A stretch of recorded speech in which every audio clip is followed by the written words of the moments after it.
Hello viewers! ఈ recipe వినాయకుడికి ఎంతో ఇష్టమైన మోదకాలు నేను డిఫరెంట్‌గా చేస్తున్నాను. మీరు రెసిపీని ఫుల్ వాచ్ చేయండి. సబ్స్క్రైబ్ చేయని వాళ్ళు సబ్స్క్రైబ్ చేయండి. ముందుగా ఒక కప్పు జీడిపప్పు తీసుకోవాలి. వీటిని గ్రైండ్ చేసుకోవాలి మిక్సీలో వేసుకొని.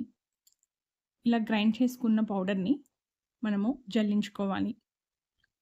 ఇలా జల్లించిన తర్వాత మిగిలిన పొడుముతో మళ్ళీ మిక్సీ వేసుకోవాలి. మళ్ళీ జల్లించుకోవాలి. ఇలా చేయడం వల్ల మనకి క్యాషు వేస్ట్ అయిపోకుండా ఉంటుంది.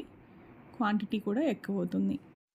గ్యాస్ వెలిగించే పని లేకుండా ఎంతో ఈజీగా తక్కువ టైంలో ఈ మోదక్ తయారు చేసుకోవచ్చు. మీరు రెసిపీని స్కిప్ చేయకుండా ఫుల్ వాచ్ చేయండి. అలాగే మీ సబ్స్క్రిప్షన్ నాకు చాలా ఇంపార్టెంట్ అండి. అప్పుడే నా వీడియో ఎక్కువ మందికి రీచ్ అవుతుంది. దయచేసి సబ్స్క్రైబ్ చేయండి, లైక్ చేయండి, వీలైతే షేర్ కూడా చేయండి.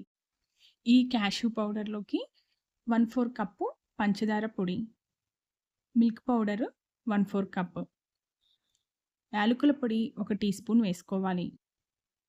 ఇలా వేసుకున్న తర్వాత మొత్తాన్ని మిక్స్ చేసుకోవాలి.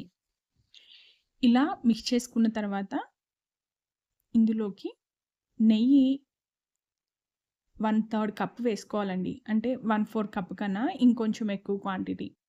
ఇలా వేసుకున్న తర్వాత మొత్తం కలిపేసేయండి. కలిపేసిన తర్వాత పాలు వేసేటప్పుడు చాలా జాగ్రత్తగా వేసుకోవాలి. 1 టీ స్పూన్ పాలు మాత్రమే నేనిక్కడ వేశాను. 1 టీ స్పూన్ పాలు వేసిన తర్వాత మొత్తం మిక్స్ చేయండి. మిక్స్ చేసిన తర్వాత 5 నిమిషాల పాటు కదిలించకుండా ఉంచండి.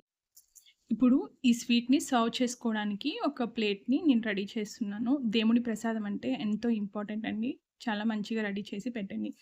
ఇప్పుడు మోదక్ మౌల్‌కి నెయ్యి రాసేసుకొని, కొంచెం పిస్తా పప్పు కానీ, బాదం పప్పు కానీ గ్రేట్ చేసుకొని వేసుకోండి. అందులోకి ఈ క్యాష్యూ స్వీట్ మొత్తాన్ని స్టఫ్ చేయండి మోదక్ మౌల్‌లోకి. ఇన్ కేస్ లేదంటే స్పూన్‌తో కూడా మార్క్ చేసుకోవచ్చు.